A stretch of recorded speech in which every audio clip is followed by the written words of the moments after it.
Após a morte de Roberto, quem assume o governo é o vice constitucional dele, que não foi eleito na chapa do Roberto. Naquela época, as eleições, as chapas eram descasadas. As pessoas votavam para presidente e para vice-presidente. Então, Roberto foi eleito e o vice-eleito foi o Celso Peçanha, que era do PSD. E o governo do Celso Peçanha vai ser um governo muito complicado, com muitas denúncias de corrupção, com muitas denúncias de desvio do dinheiro público, né? Com muitas denúncias de empreguismo. Então vai ser um momento de crise política e financeira para o Estado do Rio. Então em julho de 62, em Caxias, Nova Iguaçu, Meriti, vai acontecer uma coisa, um novo motim. Aliás, motins aconteciam quase que diariamente, mas você tem um grande motim em Caxias, que se arrasta pela Baixada, gerando ondas de saques e mortes muito violentas, né? No pleito estadual, para as eleições de 62, o Badgé Silveira, irmão de Roberto, consegue unir o PTB, que também passou a viver uma crise interna, porque Roberto morre muito jovem. Logicamente, como é que ele poderia pensar num sucessor, né? Toda a entourage do Roberto era muito jovem, né? Gente que tinha saído dos bancos da universidade e que tinham propostas de transformação social muito intensas. Então, a morte do Roberto deixa o PTB, sim, um pouco na mão, né? O partido vai demorar a definir a sua chapa. E o Badgé Silveira, irmão de Roberto, que era um homem de bastidores, bem diferente do Roberto, muito mais conservador que o Roberto, mais um reformista, ele consegue, evocando a lembrança de Roberto e a proposta de dar continuidade ao governo dele, ele consegue se eleger. E o Badgé, no curto período em que ele vai ser presidente, ele assume em janeiro de 63 e é derrubado em maio de 64 por conta do golpe. Ele vai administrar uma situação política muito difícil. Como eu falei, o crescimento, o aumento do número de greves, de ocupações de fazendas, a reforma agrária na lei ou na marra, o PTB, uma parte do PTB caminhando para a radicalidade política, né? Por exemplo, o Badgé, ele era um reformista, mas ele não era um sujeito de esquerda, né? Logicamente que ele dialoga com a esquerda, mas ele vai ter sérios problemas com Brizola, por exemplo. Então, o Estado vive uma situação difícil. Mas o Badgé, ele vai ser um sujeito que vai se manter fiel ao João Goulart. Ele está no comício da Central do Brasil, em 13 de março. Ele convoca os fluminenses, os sindicatos fluminenses, a população fluminense para participar do comício. Ele, no comício, fala pelo Estado do Rio, fala se comprometendo com as reformas e vai pagar o preço político disso, que vai ser a cassação política em maio de 64. Ele é preso logo a seguir ao golpe, é solto, ganha um mês de sobrevida política, mas é cassado em 64. No dia 31 de março de 64, recebi um telefonema do deputado Afonso Celso Ribeiro de Castro, de Brasília, perguntando o que estava acontecendo, porque tinha notícias de que as tropas de Minas estavam invadindo o norte do estado do Rio de Janeiro por Itapiruna. Em Itapiruna ninguém estava a par desse fato, mas telefonei imediatamente para o Kailard, secretário particular de Jango. O cara me tranquilizou, informando que não era nada demais e que não passava de arrufos de Magalhães Pinto. As notícias, no entanto, começaram a circular, que o Adhemar de Barros em São Paulo e o Carlos Lacerda no Rio de Janeiro estavam aderindo a um movimento revolucionário. Comecei a ouvir pelo rádio que os arrufos de Magalhães Pinto eram, na verdade, um movimento revolucionário de grandes proporções.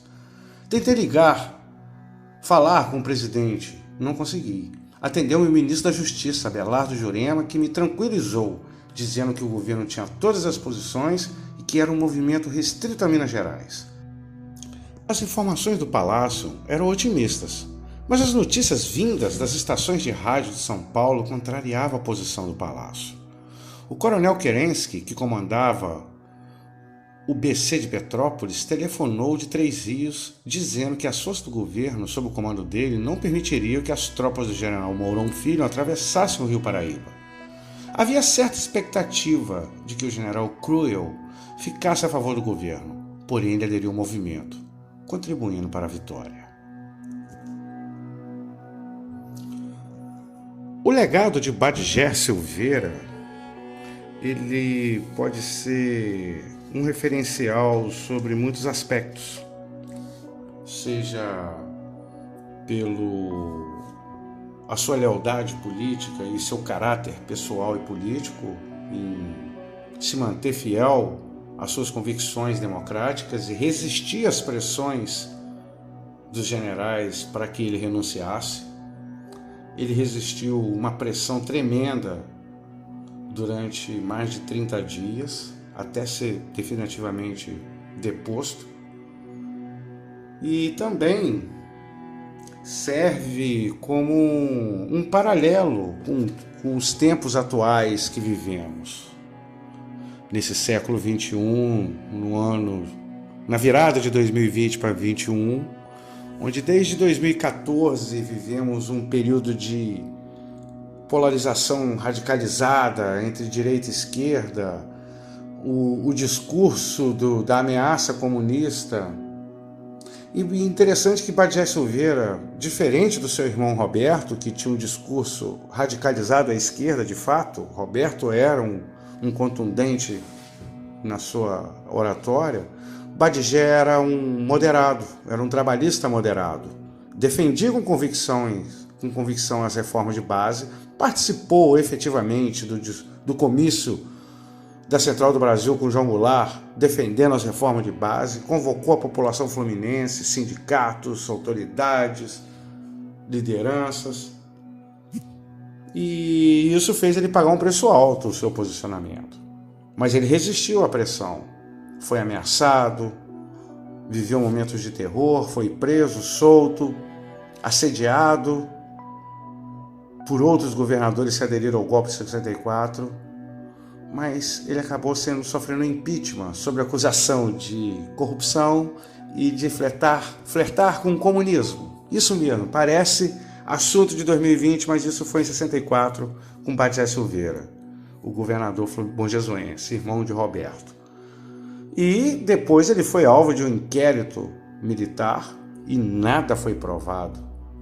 Nada foi provado, seja nas acusações de enriquecimento ilícito, ou seja no seu suposto flerte com o comunismo, sendo que ele sempre se manifestou anticomunista, pois o Vargas foi adversário duro do Partido Comunista, do movimento comunista no Brasil, desde a época de Prestes, Marighella, todos foram presos por Vargas. E Badger sempre se manifestou contrário ao comunista, se elegeu nesse discurso e mesmo assim ficou inelegível, perdeu o direito político por 10 anos sob a acusação de flertar com o comunismo, mesmo sem que tenha sido provado. Essa foi a trajetória de Badger nos momentos de crise, nos últimos 45 dias em que ele esteve no poder, que durou 1 ano e 5 meses.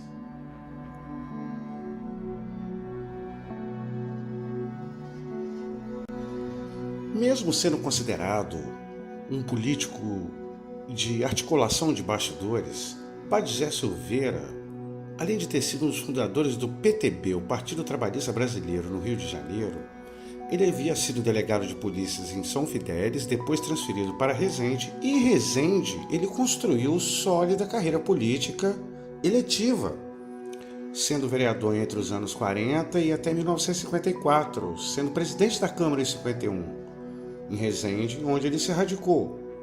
Com a ascensão de Roberto Silveira ao governo do estado do Rio de Janeiro, Badger foi secretário de Educação, secretário sem passo, diretor de Fundação Anchieta, diretor da empresa Fluminense de Energia Elétrica e ministro do Tribunal de Contas do estado do Rio de Janeiro, e teve participação ativa na campanha nacionalista pró-criação da Petrobras. Contudo, quase que nada foi dito sobre Badié Silveira, em termos historiográficos, seja pela escassez de documentos, pelos desdobramentos do golpe militar em 64, que depredou e desapareceram com arquivos e documentos oficiais no Palácio do Ingá, em Niterói, com a deposição do governador Badié Silveira, e aqui em Bom Jesus Itabapoana, que jamais tratou o governador como deveria. Salvo uma homenagem que ele recebeu numa sessão solene na festa de agosto, entre 97 e 98, pouco antes da sua morte, que foi em maio de 99, até 2014, nada se falava de Badié Teixeira da Silveira, o segundo governador do estado do Rio de Janeiro, nascido em Calheiros, que veio se eleger a reboque do legado do seu irmão mais novo, Roberto Silveira. E é sobre isso que vamos falar agora, e com o desfecho da luta militante de ativistas calheirenses e dos ativistas culturais daqui de Bom Jesus, notadamente Gino Bastos, o André Luiz, o Espaço Cultural Luciano Bastos, a editora Norte Fluminense, num trabalho fabuloso de resgate da memória e a reposição histórica de Badié Silveira no patamar que ele sempre deveria estar. Mas somente agora em 2020, no encerrar de 2020, é que ele recebe a definitiva e justa homenagem do povo bojesuense. Para a construção da usina e fazer um grande polo industrial. E o golpe militar o ceifou da vida pública do país. E não é possível que Bom Jesus mantenha no esquecimento Badié Silveira, que não basta saber o nome, mas tem que saber a história, o que fizeram, o que representaram de dignidade, pelo interesse e pelo bem de Bom Jesus. Essa homenagem que o Espaço Cultural Luciano Bastos, através do Dr. Gino, das suas irmãs, dando a Bom Jesus de Itabapoana e mostrando para Bom Jesus de Itabapoana o valor dos seus filhos que galgaram e chegaram no cargo máximo, né, da política do Estado do Rio de Janeiro, Roberto e Badié. E Bom Jesus deve a Roberto e a Badié a oportunidade de fazer com que as novas gerações possam tomar conhecimento da importância desses dois homens, não só para Bom Jesus, mas do orgulho de Bom Jesus e principalmente para o nosso estado do Rio de Janeiro e, quiçá, para o Brasil. E o golpe militar que tirou Badié da política nacional, não do estado do Rio de Janeiro, mas nacional. E como foi dito pelo Dr. Gino, Bom Jesus ainda deve, porque não tem um espaço público na nossa cidade em que está lá o nome de Badié da Silveira. Temos uma rua, uma avenida, a Avenida do Governador Roberto Silveira, mas Bom Jesus deve a essa lembrança. Mas graças a Deus, na iniciativa do Dr. Gino, com a família do Nené, na propriedade onde nasceu, onde morou Roberto e Badié, perpetuar um memorial para que o Bom Jesuense possa ter uma casa, onde ele possa chegar nessa casa e ali está sendo contada a história desses dois Bom Jesuenses ilustres que nos orgulha muito, Roberto e Badié da Silveira. Eu estou muito emocionada, sinceramente. Eu me sinto um grãozinho dessa realidade resgatada. Tudo começou quando eu fui levada pelas mãos do Dr. Badié, o secretário de Educação, para o Palácio de Ingá. E lá permaneci até a saída dele, o fatídico, né, do golpe militar. Trabalhei com o Roberto Silveira, né, e aquele governo, a gente sabia, tinha muita esperança de que ele terminasse toda a obra que ele tinha em mente em prol da melhoria do povo. E após o golpe militar, né?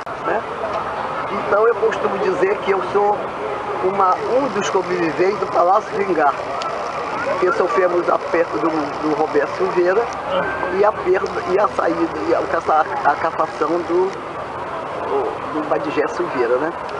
Então, para mim, isso aqui é muito emocionante, né? Porque o Torgino aqui, devemos a ele todo esse resgate, elevando, né, o nome da família, que estou muito feliz pelo Estado do Rio. Hoje, atualmente, eu moro em Brasília, vim com maior satisfação, né, para estar aqui, né. Estou extremamente emocionado e quero agradecer do fundo do coração essa lembrança tão importante, não por ser meu pai, mas eu que gosto de política, pessoas extremamente importantes para a política, para a nova geração deles, então deles poderem aprender o que é um político honesto, correto, íntegro, né, de moral, né? Então, a ideologia e tal, né? Então, eu acho que isso aí, Bom Jesus já deu um exemplo muito grande, né, do que ser um município democrático. Né? Foi uma perda muito grande, mas pelo menos deixa um legado que chama-se honestidade, né? Que é uma coisa que, infelizmente, os políticos de hoje não têm. Né? Não têm, tá? Agradeço de coração.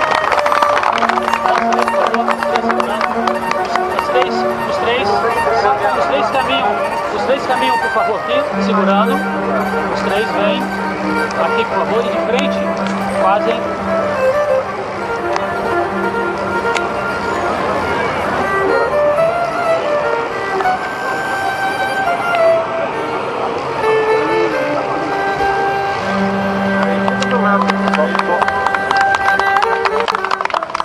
Depois de encerrada a homenagem floral e a solenidade em homenagem ao ex-governador Roberto Silveira e os protestos pelo esquecimento de Badijé Silveira, no mesmo dia 9 de agosto de 2014, seguimos para Calheiros, no sítio Benedito Santos, outrora o sítio Rio Preto, local onde nasceram os ex-governadores Roberto e Badijé, e aonde, na ocasião, foi lançada a pedra fundamental da construção do Memorial dos Governadores Roberto e Badijé Silveira, em evento cultural e histórico formidável.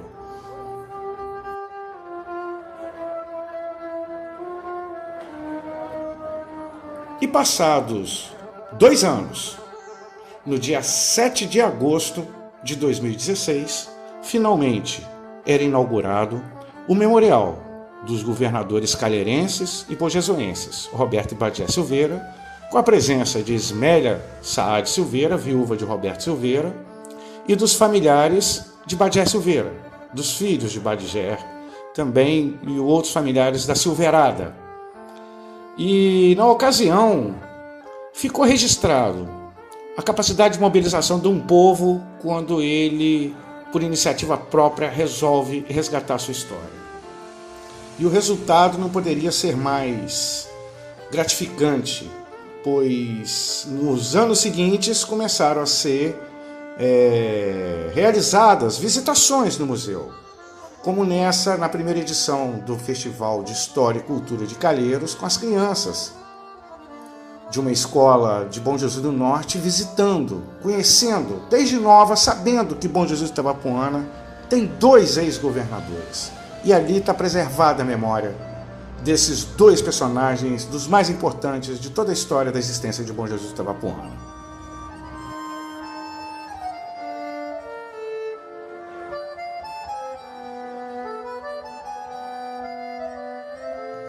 Na festa de agosto de 2019, tivemos talvez um dos mais relevantes eventos culturais de todos aqueles realizados em resgate à memória de Badijé Silveira, porque todos esses foram juntos com Roberto Silveira. E nesse específico da festa de agosto de 2019, é exclusivo de Badijé, que está no lançamento do livro Governar em Tempos Difíceis, 1964, Memórias de Badijé Silveira, que são 5 capítulos de documentos redigidos pelo próprio Badger, datilografados nos anos 80, que talvez se converteria num livro e que estava guardado, tinha caído no esquecimento e estava guardado no acervo do desembargador Jorge Loretti. A viúva do desembargador entregou esses documentos à família, às filhas de Badger Silveira, que por sua vez procuraram o Dr. Gino Bastos, que publicou um livro, junto com a contextualização da historiadora Andréa Tello da Corte, e o livro foi apresentado com as cópias dos originais datilografados e também corrigidos manualmente por Badger e a narrativa do livro.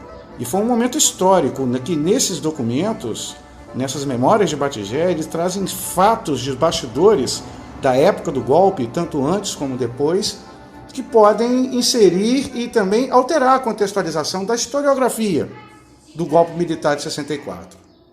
Depois que ele teve que sair do governo por causa da ditadura militar, tempos depois ele pegou a máquina datilográfica e começou a redigir as suas memórias.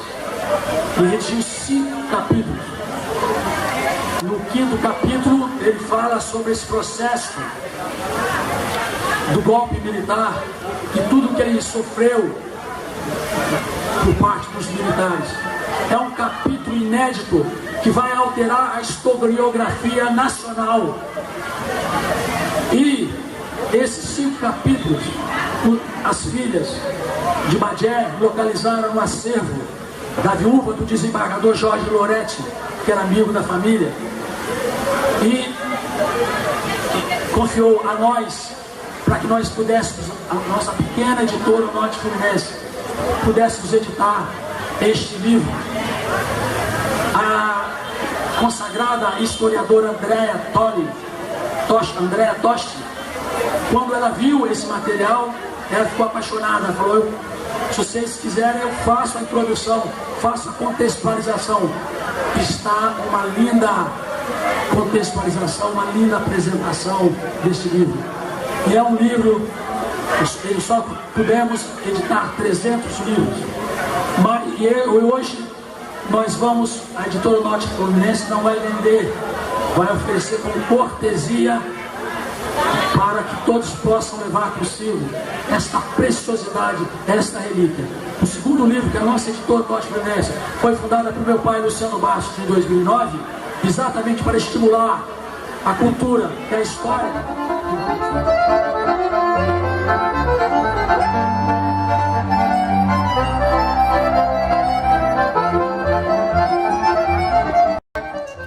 A relevância política de Badger Silveira no estado do Rio de Janeiro, em toda a sua história, não se resume somente aos quase 17 meses, aos 16 meses que ele ficou no poder. E que não foi pouco o que ele fez e o que ele viveu nesse 1 ano e 5 meses. Ele governou 1 ano e 4 meses, para valer. Os últimos 30 dias foram só turbulências políticas. E mesmo assim, ele herdou um estado com 19 bilhões de cruzeiros de dívidas. Ele saneou essas dívidas. Ele se mostrou um administrador competente ao mesmo tempo que saneou essa dívida bilionária. Ele fez investimentos. Ele pavimentou mais de 200 quilômetros de estrada. Isso naquela época se constituiu num grande feito, grandiosíssimo. Ele abriu estradas rurais, algo em torno de mais de 200 quilômetros também. Negociou condições salariais de várias categorias. E isso sobre um período de constante turbulência. E também se mostrou um político hábil em manter sua base na Alerj consolidada até nos momentos do golpe, mesmo com ele contrariando a maioria dos seus aliados e não oferecer vaga de emprego, porque ele teve que demitir mais de 2.000 pessoas que estavam contratadas em excesso no governo do Estado. E, ao mesmo tempo, manter a sua base de sustentação política na Alerj sem agradar os deputados. ele fez isso tudo. De tão hábil na articulação de bastidores, foi ele que negociou o seu próprio impeachment. Sim, a base dele só voltou a favor do impeachment quando ele se reuniu com o Dr. Michel Saad e demais líderes e autorizou, liberou todos eles para votarem a favor, porque o grupo dele já estava sendo alvo de retaliações. Ele já tinha tido 3 ou 4 secretários de governo dele que tinham sido presos, deputados que estavam sendo retaliados. Então ele, para preservar o seu grupo, ele liberou os seus deputados, abriu o processo de impeachment. Ele mostrou grandeza política, assim como o Jango mostrou em não resistir e partir para um confronto armado contra o golpe. Ele mostrou grandeza. E mais, Badisé Silveira, ele também foi relevante na formação do caráter pessoal e político do próprio Roberto Silveira. Haja visto que quem levou Roberto Silveira para Niterói em 1937 foi Badisé Silveira. E Roberto Silveira era um adolescente de 15 anos quando chegou em Niterói. Quem criou Roberto Silveira a partir dos 15 anos em Niterói, participando do início da vida política, estudantil, dos movimentos estudantis, foi Badisé, que sempre foi o alicerce de Roberto.